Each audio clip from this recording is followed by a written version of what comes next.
So Khloe Kardashian says, fillers did not work for me. I looked crazy and I still think the effects are in there. So she had them dissolved. She said, I went to have them dissolved like 3 times. My face was so effed, I had to go get this whole thing dissolved. It was a bummer, and now I'm afraid to do it again. Almost like I swear things are still on my face. So this is one example of many. If you take Molly May, she revealed she had fillers removed from her lips, her face, along with undoing teeth bonds and ditching the long extensions, all to look natural. And that's what we're talking about today, the top 4 filler mistakes. It's not to shame these people. They're revealing to us, so we're to learn from them. Speaking on her Instagram stories, Molly May revealed, I think I've taken all the steps that I want to now in reversing all the mistakes I made with the fillers, getting things done that I didn't necessarily, quote unquote, need to get done and didn't think through at the time about 2 or 3 years ago. And we're going to touch on this as I go through them for you. Even on this platform on YouTube, she said removing the lip fillers she had since she was 17 years old. You see, people get them at a very young age. And of course, lastly, Courtney Cox. I've had all my fillers dissolved. As natural as I can be, she told New Beauty.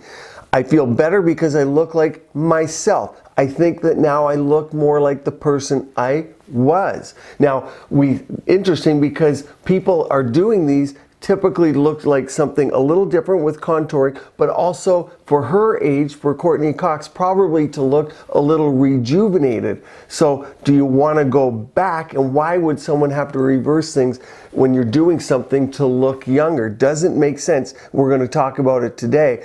And then she said, I've had to learn to embrace movement and realize the fillers are not my friend. Fillers shouldn't need to change movement, and of course biostimulators that I talk about all the time don't change your movement, but too much filler certainly could. But a lot of people confuse Botox, and Botox is not a filler. Botox stops movement.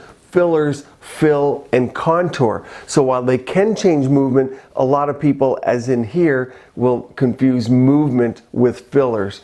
So let's dive in to the 4 things that I think are most commonly leading to this, and we'll use some celebrity features as examples because people follow them. They're out there and they often give us or lead the way for things that, or mistakes that maybe they've done that we can avoid. This is all about learning. So whether you've never had filler before, you might be a little bit concerned about getting it. You read all kinds of things online and on this channel about migration and dissolving, or especially if you've been getting them for a while.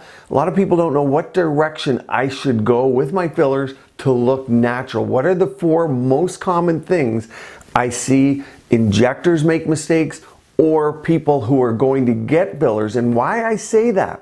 Why is it that the consumer can be part of the problem? Is they often go into their injector and say, this is what I want. This is what I want, big lips.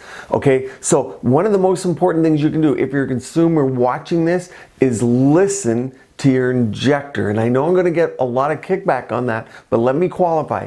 You should be going to someone that you trust. You should be in a safe place where you can have frank discussions and where you can be heard about your aesthetic desires. But then you should really be using your educated, knowledgeable injector who does this every day to give you feedback. And if you don't have that relationship, that is where things start to go south. But what are the 4 most common things? If you like these videos, click like. Remember to subscribe. I have a lot of videos coming to you over the next few months that are important to aesthetics and some innovative technologies. So number 1, and these are in no particular order, is filling the front of the face. And injectors are guilty of this, and consumers are guilty of it because that's where we hear about injecting. That's where products are often FDA approved, and it's where we see it in the mirror. So often the patients are happy. Where am I talking about? Well, under eyes, cheeks, nasal folds, chins, and of course, lips. If we look at Courtney here, this is exactly what she was talking about. Look at all of that volume in the front of the face, the cheeks, the lower area of the nasolabial fold around the edge of the mouth. Look at all that volume. Take this picture. If we look at her, now we see anterior cheek projection. Looks like maybe she gained maybe 20 or 30 pounds. That's why if you fill people in the front of the cheek and they don't gain weight, people will still say to them, did you gain a little bit of weight? They don't like it. Be careful filling the front. People like to see it. They see where their money went, but it doesn't look good. But you see here the global increase in volume to try and get that lifting effect. Last one here we see the cheek again, the anterior cheek. A lot of times the lip is filled with it and it even makes it look worse. But you get the idea. Filling the front of the face gives that volume look. Not good. Because if something, and especially if money's an issue, people want to see, where did my 800 bucks go? Where did it go? Can I see it when I go home and look in the mirror? Can my friends see it? And does it make a good social media picture? Nothing counts if it isn't on social media anymore. If no one else sees it, well, people are like, oh, no one saw it. Where, and so that's number one, injecting the front of the face. Now, where do people not see things? Because this is my number two mistake, and that is the preauricular area, the area in front of the ear. So people fill the cheeks and the lips. This is left hollow. And a good demonstration of that is Nicole Kidman here. Look at what we call the preauricular area, or the area in front of the ear. It's empty. Now, I'm sure it's not a money issue here. However, keep in mind, there's no real FDA approved hyaluronic acid filler there. It is expensive, but a filler like a gel would leave a line of demarcation. Sculptor, a biostimulator, is approved there. It's just that not a lot of people know how to use it. They're afraid to use it. It's not dissolvable, but it's one of the best things. You need something that goes in as a water. We talk about it on this channel a lot. The benefit is not only does it look normal three-dimensionally when you have volume there, but it helps pull the face back. Now, fillers, a lot of people are going to say they don't lift. Certainly they don't lift. When you volumize, you get a lifting effect. Fillers contour, biostimulators do lift, they tighten skin, and with a bit of volume, you get a lifting effect. So it's a little play on words, but certainly it looks natural, because if you look at this picture here, if you look on the left, what do people do? They put their hair down to cover it. Say, well, I won't spend the money. Don't worry, I put my hair down. Invariably, at some point, the hair is going to be up. It's going to be hollow. It's not going to look natural, and we're trying to get a natural look. Now, if we look at Julia Roberts here, you see the area is filled. It's a much more natural look as opposed to having the big hollow there. And of course, you do get the benefit of the face pulling back, but it allows you to wear your hair either way. And the same goes for the temple. The temple can be a little expensive to fill. Technically, it's a little difficult, and it can be dangerous with gel fillers especially, and that's what people know how to use. But when you fill it, it helps lift the edge of the eye, that volume, and a biostimulator indeed does have lifting effect and skin tightening. Devices will not fill. So those are two areas of hollows that people neglect, and it leads to that unnatural look that we don't like. And there's two main reasons. Number one, why people would do it is that they don't see it. They don't see it in three dimensions or in the mirror, so they go home, it can be expensive, and then, it doesn't make that big of a difference. I don't notice it, but what it does, it subtly pulls up the face here. It takes that aging hollow look away. So the problem is part the consumer. Let's go to the injector. Where does the injector fail? They don't have the tool.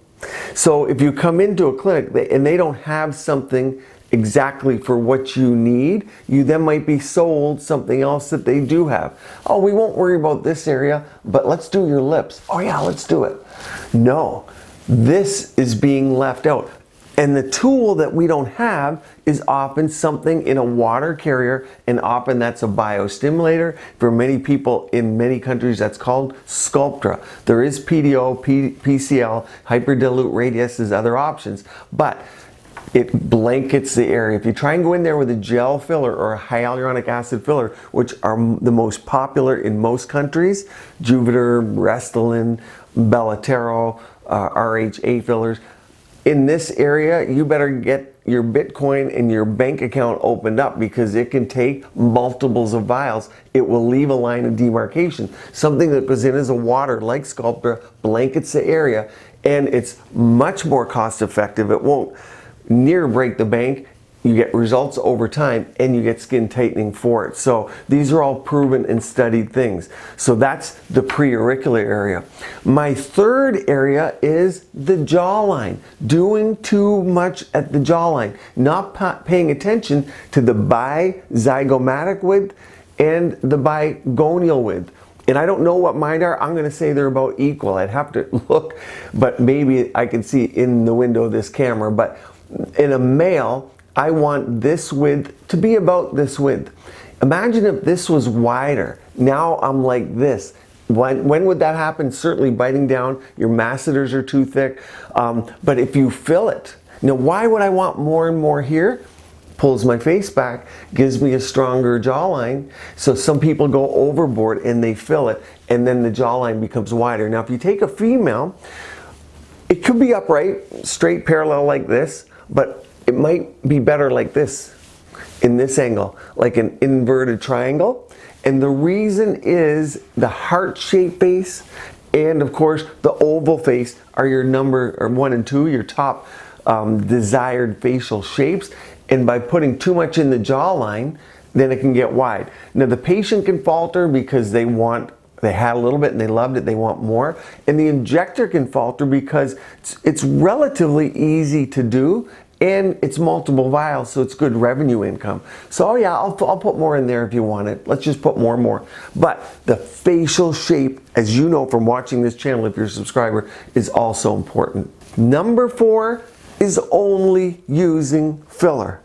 So where does the consumer go wrong? They come in and they ask for filler. And of course they want hyaluronic acid fillers because that's what's advertised to them. That's what they see on TV. I'm talking Juvederm, Restylane, again, RAJI fillers, Belotero, Radius fillers. Radius is more of a biostimulator. It could be kind of considered both. But I would say only using those type of fillers because they can make you look puffy. Yes, they can migrate. You can get pillow face. They can wax and wane. And they last a long time in the face. So where do injectors go wrong in terms of just doing dermal fillers? It's because that's what they're trained to do by the companies. So it's a corporate thing. There's much more emphasis on fillers from marketing towards injectors, aesthetic providers, physicians, nurses, PAs. It's a gamut of people doing these procedures. Then there is chemical peels, devices, and the fillers have that instant effect. So injectors tend to grab the box, boom, boom, boom, on to the next. We're all guilty of it at some point or another, but keeping in mind, having that consult and discussion with the patient takes some time, but it's important as a provider of aesthetic services to take your time and have those discussions. Put the brakes on people at times.